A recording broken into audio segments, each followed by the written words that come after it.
once I've succeeded in communicating everything you now know, Yeah. what's agent reaction going to be to this, do you think? Well, hopefully positive, I would have thought, because you're hopefully supporting the profession that I'm in. And you're taking it to the position where I come from, is that you've got to be a caring professional agent. And if you're not that, you shouldn't be doing the job anyway. Unfortunately, as you've shown with your graph, there are many of them that will still do it because they're earning a buck by doing it. Most people are average by mathematical definition, aren't they? So, but yeah, I mean, can you think of any, like, what are the naysayers and the negative agents going to think based on everything I've said? If they understand that we're not very hard to persuade to change. Yeah, there's nothing to do. No action required. Yeah, right? They think they're doing the job right. And to be honest, they don't know they're not doing it the right way because, as you said a minute ago, they're doing the job. They're selling the properties, they're getting the instruction. I know for a fact 3 of my local competitors are not liked estate agents, but they still get the instructions and they still sell them. Well, Foxton's back in the day was not liked. Still not.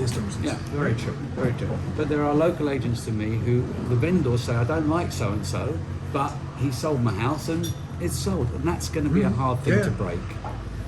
No, that's sorry. I'm not trying to make agents nice. No, I know you're not. What I'm trying to wonder is, so what I've also done here is I've created something that there's no setup, like there's no feed to set up, there's no subscription, there's no, what are the costs here? Well, if there's a lead you want, then you pay for it. Otherwise, so is there a risk from agents' point of view? No, not at all. No, there's none whatsoever. They may have to pay to learn the first couple of times to take on a lead if there's any value in it, etc. A viewing lead, a viewing or even an instruction lead as well. They won't know that until they try. But they don't have to take an instruction. They can go to evaluation. Now, hang on a second. If anyone gives me a valuation lead, I'm going to take it. Evaluation, yes, they're free. Okay, but the next stage is if you're instructed. Okay, well, if you get past the valuation stage, then you're hopefully going to get instructed, aren't you? Right, but aren't there occasionally instructions you'll turn down?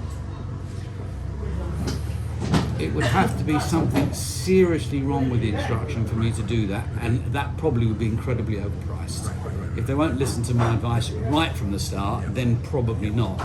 But I've been a great believer that it may start off too high, and they'll eventually learn that what I said, and they may have instructed another agent first to get there, they'll come back to me and say, I wish we'd come with you first. Not all the time, but occasionally.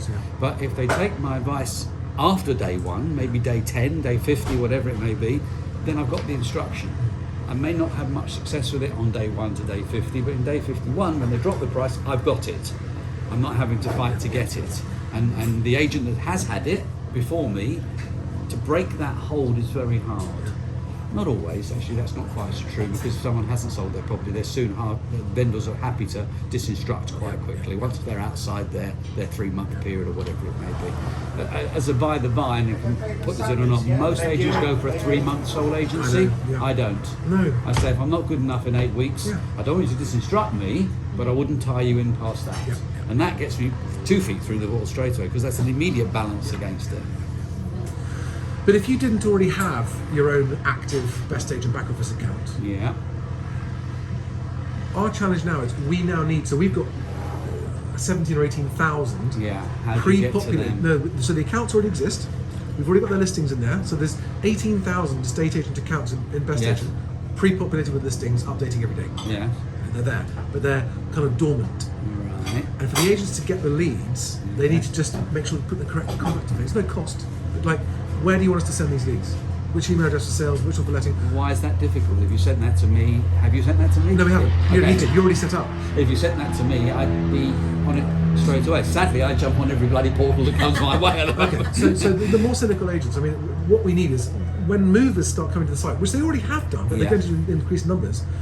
What we need is more responsive agents, even if the response is sorry, no, as in I'm not going to give you a view on that property. Which, by the way, that's why we don't put brands on properties. Right. So you can decline a viewing. No, I asked you about that, didn't I? Yeah. You can decline a viewing without them knowing who you were. But we need agents to be responsive and say yes or no. That's a difficult one to answer, because I can't tell you how their psyche works from the outside looking in. I know how I do it, and I know there may be a few others, the Ellies of this world, who we now know together, and there will be other, and I think perhaps more independents like me than corporates. Would you agree with that? Oh, yeah. I think the independents may be your route initially. Without a doubt. And then when the corporates and that's who see you them want getting anyway, business, because yes. they're probably in this upper. Generally speaking, Exactly. yes. And there are a lot of those. Yeah. Okay, now I'm speaking within my area because that's the area I know. Obviously, and Golders Green is a very unusual area, and we have 2 franchises, but they're long established people like me in the franchises. Otherwise, they wouldn't still be in existence. But go to Huddersfield again, it might be something completely different, and that's something I don't know how you deal with. So, has anything I've said come across as a red flag? Like some of the agents are going to go, "Oh, we don't like this." He's going to. No, I can't see anything they wouldn't like. They're not paying for it. You're bringing them business that they may or may not have already. They have the opportunity to choose whether they want to take it or not. Yeah. What's the red flag? Other than another piece of software to tick a few boxes in, and that's something from my side of the fence that I'm getting up. Not all the others are like me, and therefore I'm not a good example. I've jumped on all of them because I'm not on the one that we're not talking about anymore, because I want as many options as I can to spread my load, and we're out there. I use them all. But the other agents probably don't, so therefore it wouldn't be too much of a task for them to tick a few boxes.